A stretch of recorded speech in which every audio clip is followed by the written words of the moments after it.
마음을 정돈하시고 7월 30일 하나님 예배하도록 하겠습니다. 사도신경으로 신앙을 고백합니다. 전능하사 천지를 만드신 하나님 아버지를 내가 믿사오며 그 외아들 우리 주 예수 그리스도를 믿사오니 이는 성령으로 잉태하사 동정녀 마리아에게 나시고 본디오 빌라도에게 고난을 받으사 십자가에 못 박혀 죽으시고 장사한 지 사흘 만에 죽은 자 가운데서 다시 살아나시며 하늘에 오르사 전능하신 하나님 우편에 앉아 계시다가 저리로서 산자와 죽은 자를 심판하러 오시리라. 성령을 믿사오며 거룩한 공회와 성도가 서로 교통하는 것과 죄를 사하여 주시는 것과 몸이 다시 사는 것과 영원히 사는 것을 믿사옵나이다. 아멘.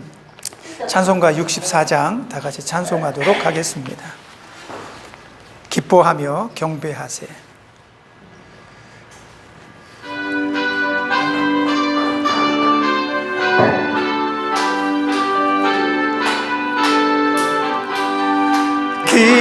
기뻐하며 경배하세. 영광의 주 하나님, 주 앞에서 우리 마음 피어나는 꽃 같아 죄와 슬픔 사라지고 의심 구름 거치니 변함없는 기쁨의 주 밝은 빛을 주시네. 땅과 하늘 만물들이 주의 솜씨 빛내고 별과 천사 노랫소리 끊임없이 드높아 물과 숲과 산과 골짜 들판이나 바다나 모든 만물 주의 사랑 기뻐 향하여라. 주는 사랑이요 복의 근원이시니 삶이 기쁜 샘이 되어 바다처럼 넘치네. 아버지의 사랑 안에 우리 모두 형제니 서로 사랑하게 도와주옵소서. 새벽별의 노래 따라 힘찬 찬송 부르니 주의 사랑 줄이 되어 한맘 되게 하시네. 노래하며 행진하여 싸움에서 이기고 승전가를 높이 불러 주께 영광 돌리세. 아멘. 기도하겠습니다. 하나님, 우리가 또 예배하는 자리에 와 있습니다. 이 예배의 시간을 우리가 앞으로 얼마나 더 꼬박꼬박 챙길 수 있는지 알 수 없지만 우리는 오늘 하루에 최선을 다하기를 원합니다. 오늘 하나님을 또 만나고 오늘도 하나님과 동행하며 하나님께서 부르시면 아멘하고 대답할 수 있는 우리가 될 수 있는 믿음 주옵소서. 그 믿음을 지키기 위해 오늘도 우리는 예배하는 자리에 와 있습니다. 하나님께 경배하며 찬양하며 기쁨으로 우리를 하나님께 드릴 수 있는 아름다운 예배의 시간 될 수 있도록 축복하여 주시고, 하나님께서 혹 우리에게 은혜를 베푸시면 이 예배를 통해 하나님의 말씀을 통해 은혜를 통해 성령의 임재를 통해 우리의 연약한 육신이 나음을 입고 회복을 입으며 비록 세월의 나이, 세월의 흔적들은 지울 수 없을지 몰라도 우리의 마음의 상처는 지워주시고 우리의 마음의 생각들은 하늘을 향해 올라갈 수 있는 귀한 은혜의 시간 될 수 있도록 축복하여 주옵소서. 하나님께서 우리를 사랑하여 주시는 것 압니다. 그 사랑 오늘도 말씀으로 들려주시고 예배 가운데 성령의 충만함을 통해 우리 가슴이 뜨겁게 하여 주옵소서. 그러므로 그 뜨거움으로 한 주간 또 건강하고 행복한 모습으로 살아갈 수 있도록 은총을 더하여 주옵소서. 오늘도 우리의 생각을 사로잡으려 하는 사단의 악한 권계를 나사렛 예수의 이름으로 결박하여 주시고 우리를 회방하며 우리를 괴롭히며 우리가 온전히 예배하지 못하도록 우리의 생각과 생각들을 뒤흔드는 사단을 결박하여 주옵소서. 마치는 시간까지 주님께서 우리의 마음과 생각을 온전하게 붙잡아 주셔서 주님께서 기뻐 흠양하시는 예배자로 예배할 수 있는 우리 모두가 되게 해주세요. 예수님의 이름으로 기도합니다. 아멘. 하나님 말씀 찾아봅니다. 하나님 말씀은 사도행전 20장입니다. 7절에서 12절 말씀까지 찾아보도록 하겠습니다. 사도행전 20장 7절에서 12절입니다. 찾으신 것으로 알고 한 절씩 교독하여 읽겠습니다. 제가 먼저 읽습니다. 그 주간의 첫날에 우리가 떡을 떼려 하여 모였더니 바울이 이튿날 떠나고자 하여 그들에게 강론할새 말을 밤중까지 계속하며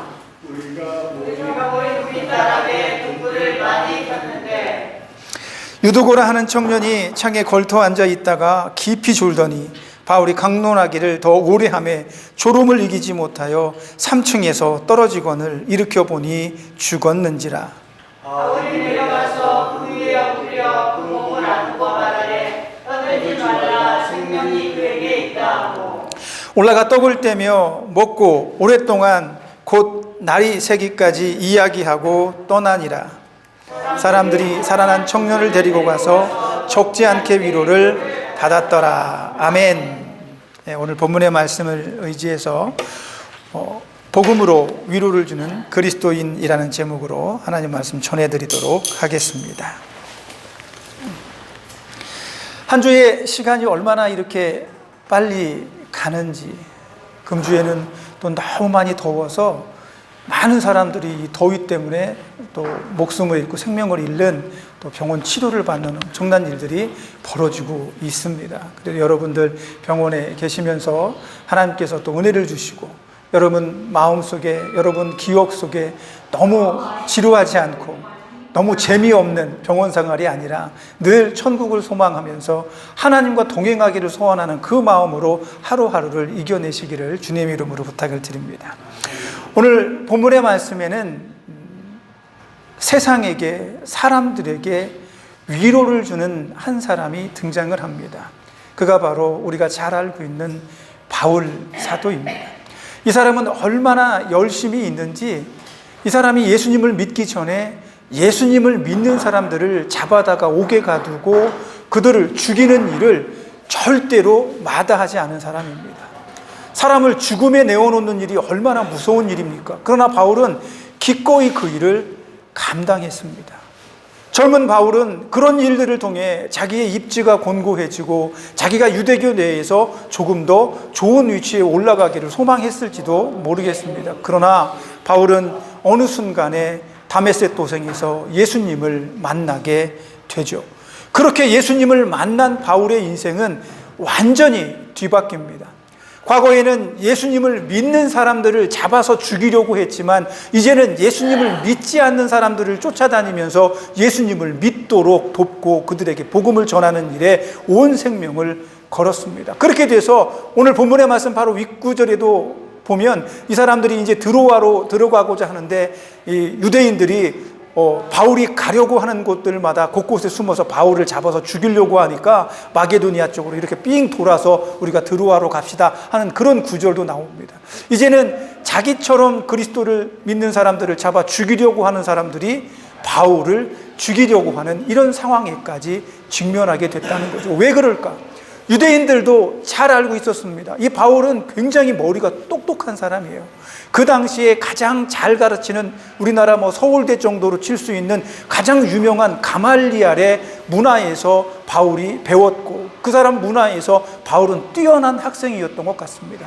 그런 그가 예수님을 믿고 나니까 신학적으로도 논리적으로도 윤리적으로도 율법적으로도 너무 정확하게 예수님에 대해서 증거하는 것들이 유대인들이 보기에는 두려웠던 모양입니다.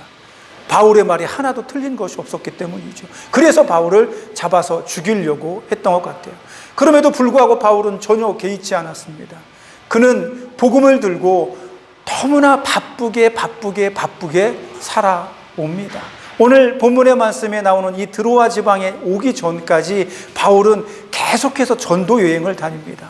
저기 어디 아덴에 가서는 철학자들을 앉혀놓고 거기서 예수님의 복음을 전하기도 하고, 수많은 사람들에게 여기서 며칠 저기서 또 며칠 거하면서 계속해서 움직이면서 복음을 전하게 되는 거예요. 그런 바울의 모습을 보면 정말 바울의 조바심이 나는구나.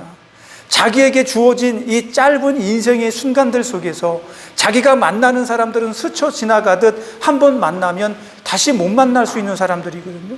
그들에게 바울은 복음을 전해야 되겠다는 뜨거운 열망에 사로잡혀 있어서 가는 곳마다 예수 그리스도의 죽으심과 부활에 대해서 그는 가르치고 전파하였습니다. 그러나 사람들 마음이 그렇습니까?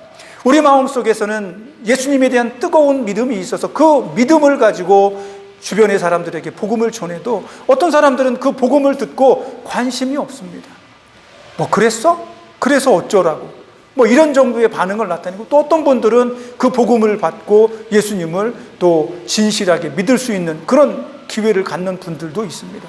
바울이 복음을 전할 때도 그런 상황들이 자주 일어났습니다. 어떤 사람들은 바울 저 말쟁이가 무슨 얘기를 하는지 한번 들어보자.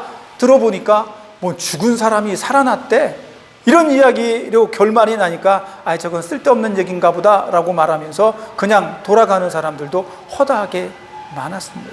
그런데 오늘 본문의 말씀에 보면 바울 일행이 에베소를 떠나서 이제 드로아 지방으로 들어가면서 수많은 복음을 전했는데, 드로아 지방에는 그래도 바울을 기다리는 사람들이 있었던 것 같아요. 오늘 바로 본문 바로 윗구절의 말씀에 보면 그 지역에 살고 있던 사람들, 그 지역의 사람들, 바울을 기다리는 사람들로 저는 이해가 됐습니다. 그 사람들에게 가서 1회 동안 그곳에서 바울이 머물고자 했다라고 말합니다. 그러면서 그 1회 동안 바울은 쉼없이 끊임없이 예수 그리스도의 복음을 그 사람들에게 가르칩니다. 그리고 오늘 본문의 말씀이 등장을 하죠. 바울은 사람들과 함께 앉아서 식사를 하려고 생각합니다. 오늘 모임의 특징이 이 3층 다락방에서 사람들이 쭉 바울과 함께 모여서 무엇을 했냐면, 오늘 본문의 말씀에 보니까 떡을 떼는 일을 위해서 모였다고 합니다. 아마도 식사를 하려고 모였던 모양입니다. 그렇게 앉아서 사람들이 둘러 앉아서 식사를 하고 떡을 뗄 때 바울의 마음속에 불현듯 이런 생각이 올랐습니다. 이제 나는 이튿날, 그 다음 날이 되면 이제 다른 곳으로 떠나야 되는데, 여기에 있는 이 사람들에게 복음에 대한 더 확실한 어떤 그런 것들을 전하고 싶었던 거예요. 물론 거기에 앉아있던 사람들도 궁금했겠죠. 도대체 유대교는 아는데 예수 그리스도는 누구인가라는 그런 의문들을 가졌을 것입니다. 그래서 바울은 떡을 먹다가, 누군가가 질문을 했는지 잘 모르겠지만 떡을 먹다가 복음에 대해서 강론을 하기 시작을 했다라고 이야기를 합니다. 강론이라고 하는 건 굉장히 말만 들어도 어렵잖아요.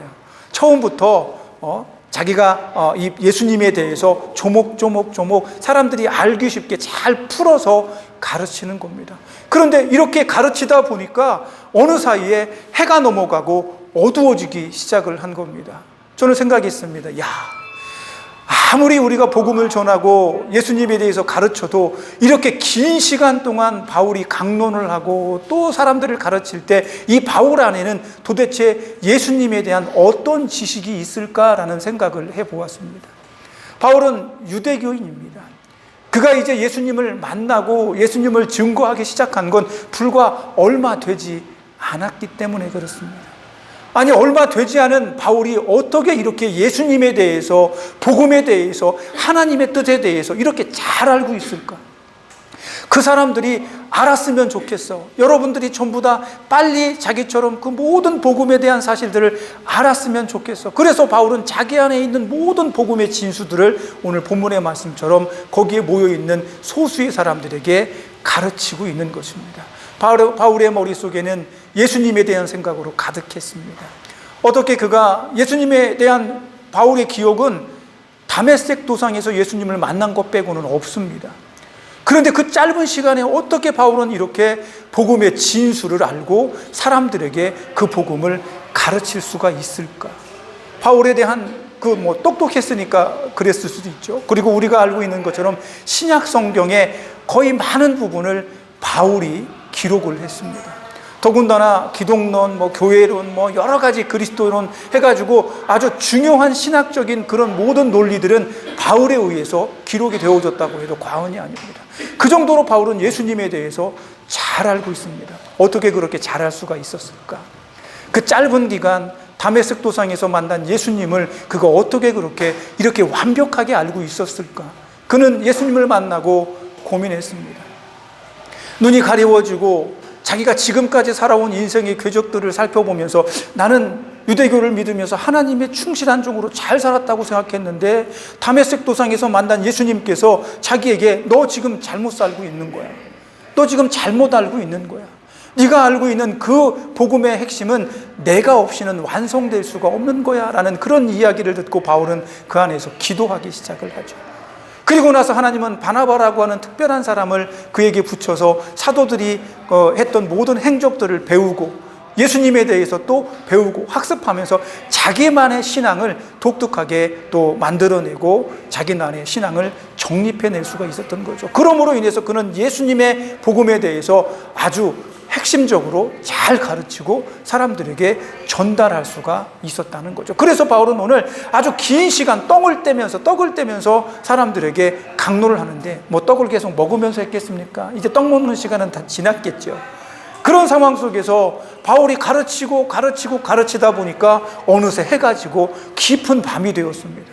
그런데 일반적으로 우리가 다락방이라고 하면 우리나라는 다락방은 2층에 올라가면 좀 작은 방이 있잖아요. 저도 옛날에 다락방에서 산 적이 있었습니다. 거기가 그렇게 좋은 공간은 아닌데 그 조그만한 공간 속에서 있는 게 그렇게 재밌더라고요. 그쪽에 난 창으로 바깥도 좀 들여다보고 그러면서 그 안에 있는 게 굉장히 재밌어서 오늘 본문의 말씀처럼 성경에서 다락방 얘기하면 되게 작은 방을 생각을 했는데 제가 마가의 다락방을 갔다 왔습니다. 그랬더니 그 다락방이 우리가 생각하고 있는 다락방이 아니라 그냥 일반적인 2층 집이에요. 그 안에 아마 좀 넉넉하게 앉으면 한 40명 정도 아주 바짝바짝 이렇게 서서 있으면 한 7, 80명 정도는 들어갈 것 같은 생각이 들더라고요. 이렇게 넓어요. 그러니까 3층은 그거보다 조금 더 작겠지만 사람들이 충분히 둘러앉아서 식사를 할 수 있는 이런 자리였겠죠. 그런데 오늘 본문의 말씀에 보니까 유두고라고 하는 한 젊은 청년이 나옵니다.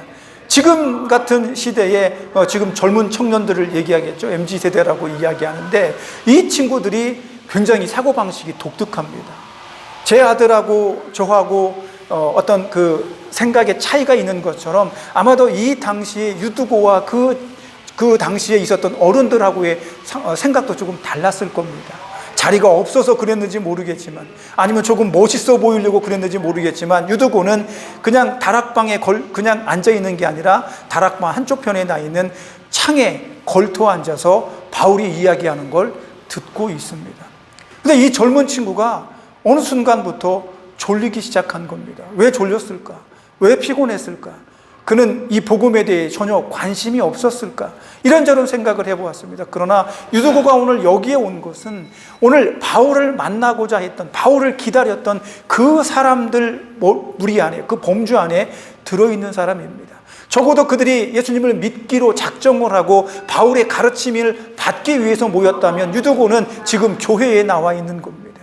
그곳에서 성경 공부를 배우려고 준비하는 거예요. 그런데 자리가 좀 비좁기도 하고 아마 저녁 때가 되었으니까 낮에는 열심히 일하고 지금 이 저녁에 바울의 그 강론을 듣기 위해서 거기 와 있는지도 모르겠습니다. 어쨌든지 간에 그는 이 강론의 시간에 이 성경을 공부하고 예수님을 배우는 이 시간에 졸고 있었습니다.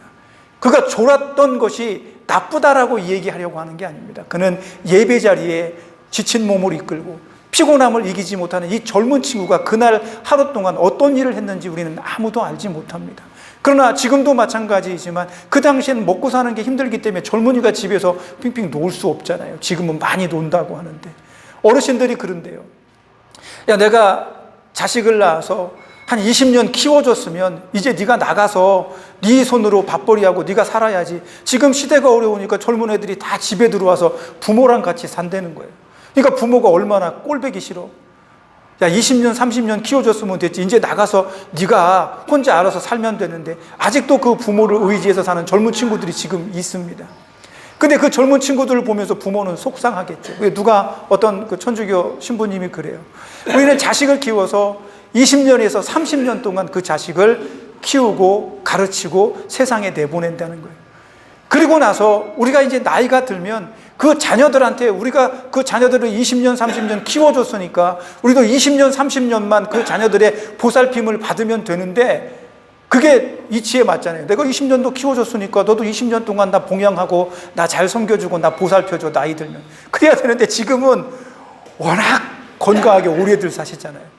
그러니까 지금 젊은 친구들은, 지금 우리 자녀들은 부모를 20년, 30년이 아니라 50년, 60년을 모셔야 되는 환경 속에 살아가게 되는 거예요. 그래서 생각해 보세요. 젊은 자녀가 30살 되고, 30살 되고, 뭐 25살, 30살 됐는데도 집에서 빈둥빈둥거리고 놀면 얼마나 얄밉겠어요. 그런데 우리 자녀들이 생각했을 때 우리 부모가 80살, 90살이 됐는데도 집에서 앉아서 자기들에게 어떤 뭐라 그래요? 보살핌을 받고 뭐 하는 게 얼마나 그들도 힘들겠어. 그러니까 자녀들을 이해해 주시라 이런 얘기들을 하더라고요. 왜냐하면 여러분들 연세 때에는 여러분 자녀들 나이들도 70살, 60살 될 거예요. 그러면 할머니, 할아버지가 나를 섬기는 거예요. 우리 부모들을 섬기고 우리 부모들을 보살펴 주는 거예요. 그러니까 그 할머니 된 내 자식들이 나를 보살필 때 이해하라는 거예요. 아, 내 자녀들도 나이 먹어가니까 나를 잘 보살피고 하는 거 쉽지 않겠구나.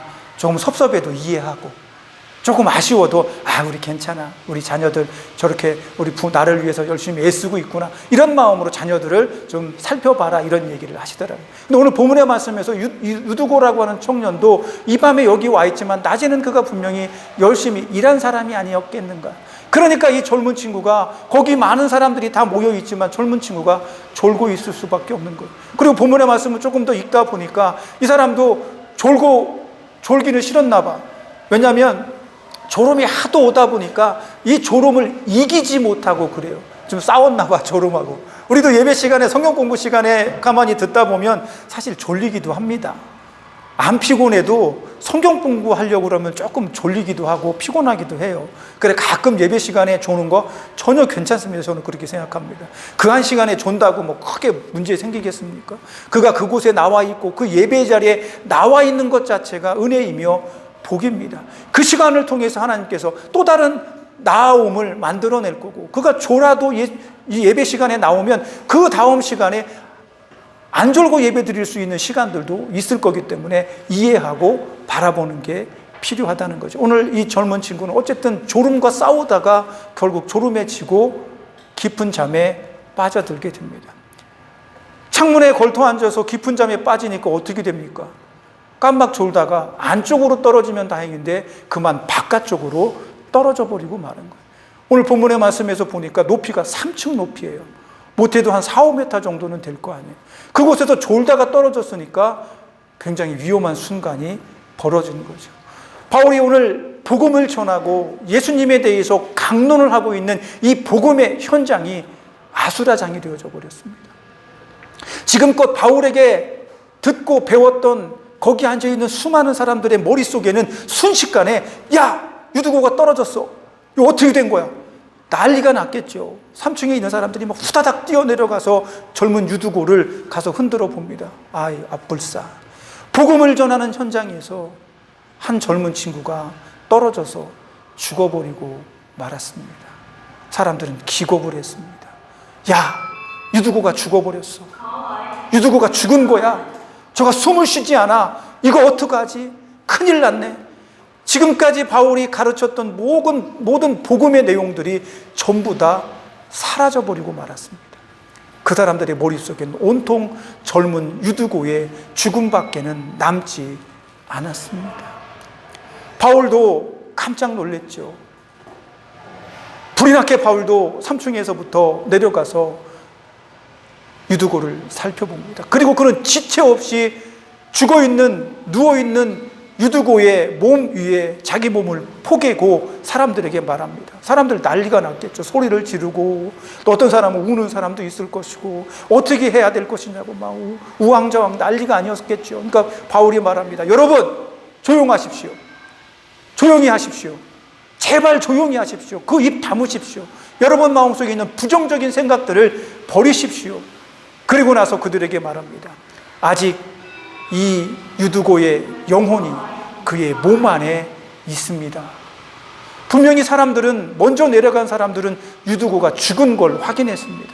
그럼에도 바울은 그 안에 아직도 그의 영혼이 있음을 선포하고 그 젊은 청년을 끌어안고 그에게 어떤 말을 했는지 잘 모르겠습니다. 어떻게 했는지 모르겠어요.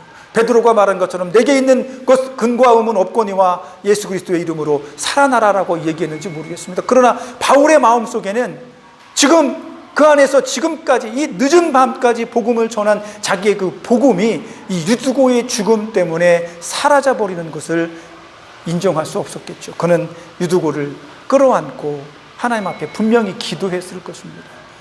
오늘 본문의 말씀에서 유두고의 자기 몸을 포갠 바울이 그를 끌어안자마자 유두고는 다시 살아나게 됩니다.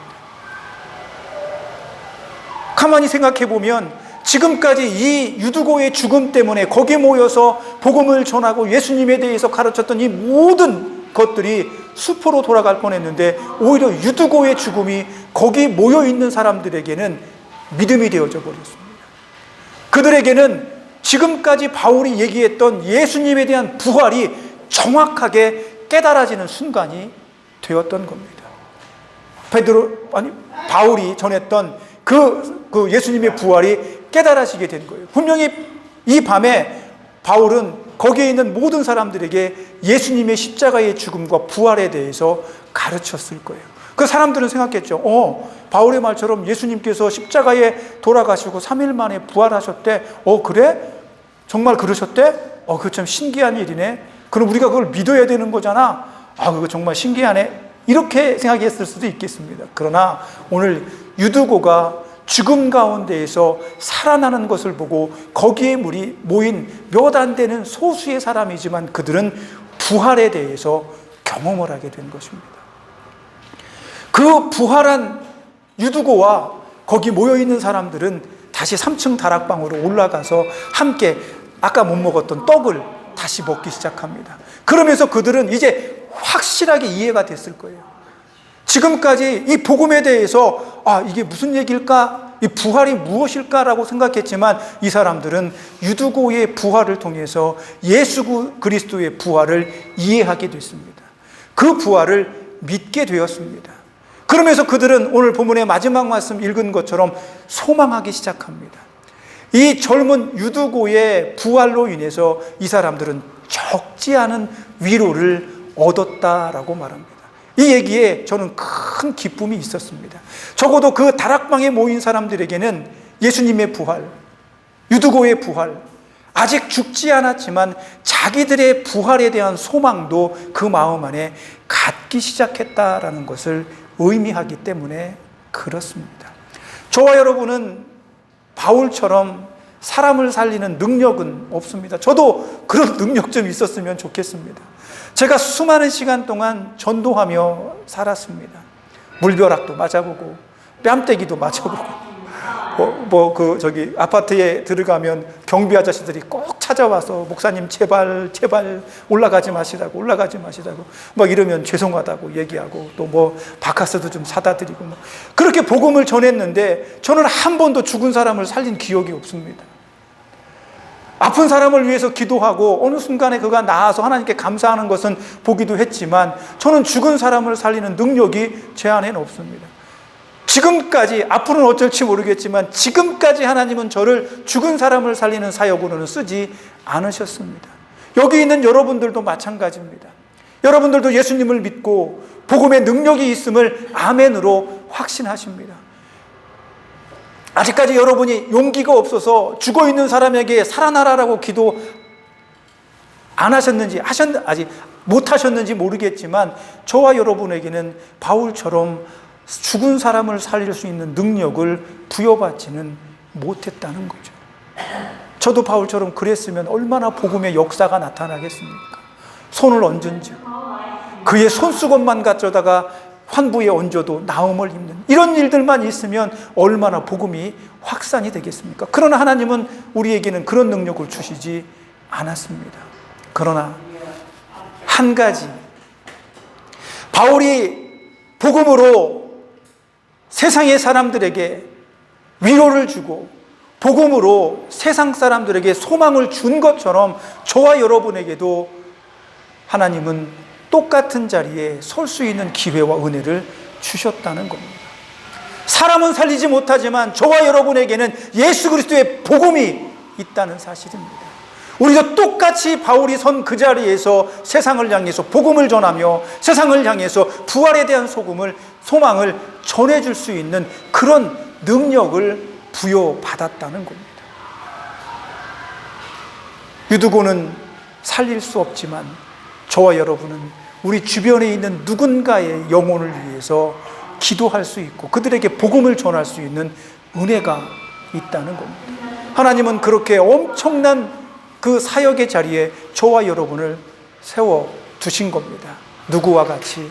바울과 같이. 그렇게 저와 여러분은 세상에 사는 한 영혼 한 영혼을 위해 값진 자리에 지금도 있음을 기억하십시오. 지금 내가 뭘 할 수 있을까? 아닙니다. 여러분의 마지막 고백 한마디가 여러분 자녀와 여러분 친척들과 여러분이 아는 사람들에게 엄청난 복음의 파장을 일으킬 수 있으며 적지 않은 위로를 받을 수 있는 힘을 가지고 있기 때문입니다. 저와 여러분이 한 주 동안 살아가시면서 여러분이 어떤 모습으로 복음의 말들을, 복음의 행동들을 하실지 고민해야 합니다. 바울에게 주신 능력은 사람을 살리는 능력이 중요한 것이 아닙니다. 아직 죽지 않은 사람들, 아직 하나님의 심판대에 서지 않은 그 사람들에게 천국에 대한 소망을 주는 사역이 바울의 진짜 사역입니다.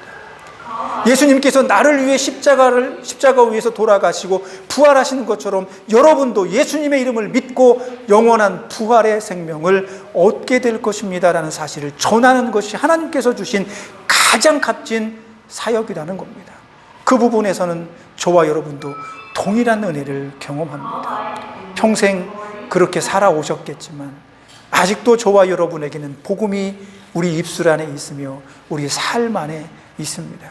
여러분이 천국에 대한 소망으로 가득하며 기쁨으로 여러분의 삶을 이끌어 나갈 때 여러분이 그런 삶을 사시는 것만으로도 누군가에게는 적지 않은 위로가 될 수 있다는 겁니다.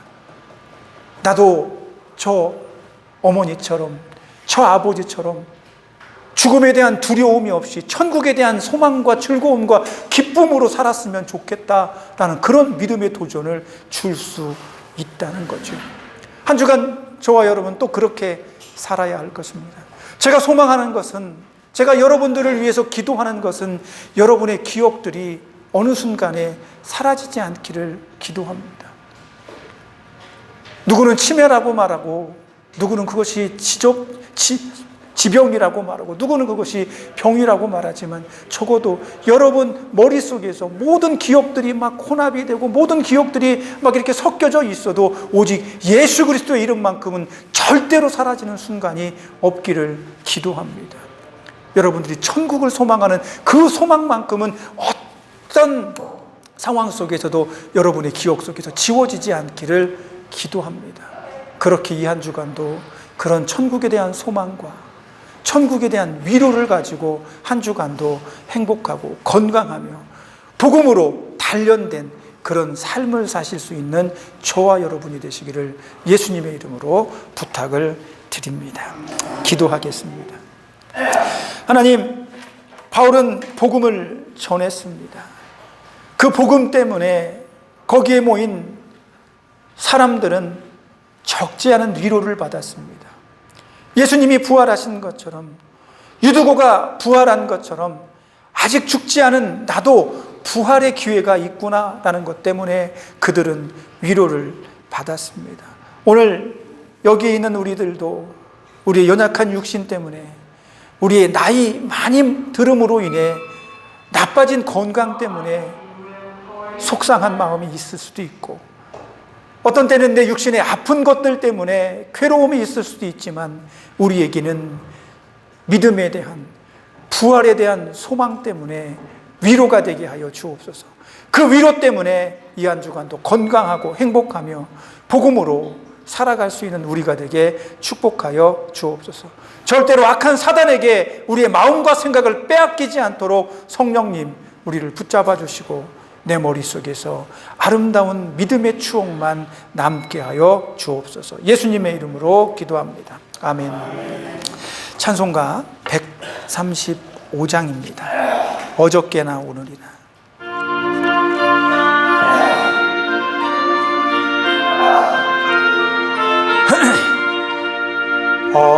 어저께나 오늘이나 어느 때든지 영원토록 변함없는 거룩한 말씀 믿고 순종하는 이의 생명 되시며 한량없이 아름답고 기쁜 말일세. 아멘. 어저께나 오늘이나 영원 무궁히 한결같은 주 예수께 찬양합니다. 세상 지나고 아멘 변할지라도 영원하신 주 예수 찬양합니다. 풍랑이는 바다 위로 걸어오시고 아멘 갈릴리의 험한 풍파 잔잔케 하고 겟세마네 동산에서 우리 위하여 눈물 짓고 기도하신 고난의 주님 어저께나 오늘이나 영원 무궁히 한결같은 주 예수께 찬양합니다. 아멘. 세상 지나고 변할지라도 영원하신 주 예수 찬양합니다. 허물 많은 베드로를 용서하시고 의심 많은 도마에게 확신 주시고 사랑하는 그의 제자 가슴에 안고 부드러운 사랑으로 품어주셨네. 할렐루야. 어저께나 오늘이나 영원 무궁히 한결같은 주 예수께 찬양합니다. 세상 지나고 변할지라도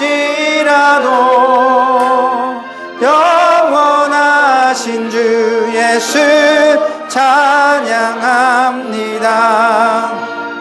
엠마오로 행하시던 주님 오늘도 한결같이 우리 곁에 함께 계시고 우리들을 영접하러 다시 오실 때 아멘. 변함없는 영광의 주 진입에 오리.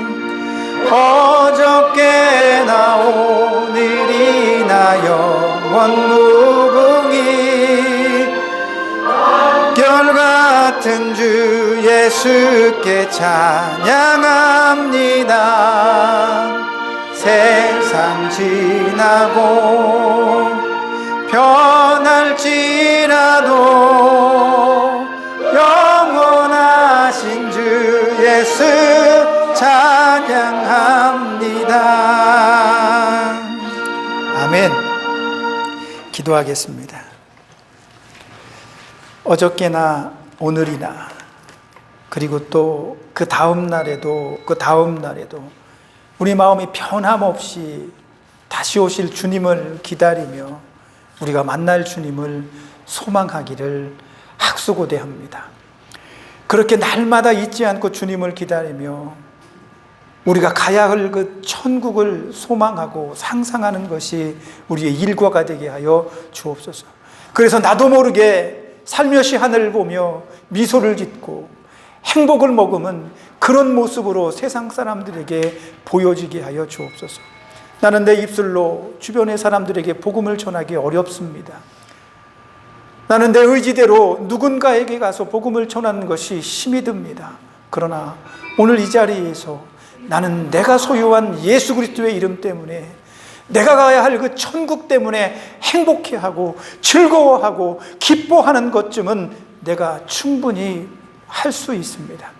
그런 삶을 살 수 있도록 예수님 오늘도 우리와 동행하시고, 내가 간간히 힘들어지고 내가 간혹 어려워질 때마다 깨닫게 하시고 기억나게 하셔서 하늘을 바라보며 천국을 상상하는 즐거움 속에 살게 하여 주옵소서. 오늘도 우리의 그런 삶이 누군가에게 적지 않은 위로가 되기를 원합니다. 바울이 전하려고 했던 예수 그리스도의 세계, 예수 그리스도의 부활, 그 부활의 신앙을 우리에게도, 내 주변에 있는 사람들에게도 전하게 하신 것처럼 나도 오늘 그러한 자리에 바울과 똑같이 서 있음을 고백하고, 그런 믿음으로 세상을 향해, 아니 이 병원을 향해, 나를 돕는 사람들을 향해 천국에 대한, 부활에 대한 소망을 굳건히 붙들고 있는 우리의 믿음의 모습을 복음으로 전하는 우리가 되게 축복하여 주옵소서. 그 모든 것을 위해서 성령께서 우리를 붙드실 것을 확신합니다.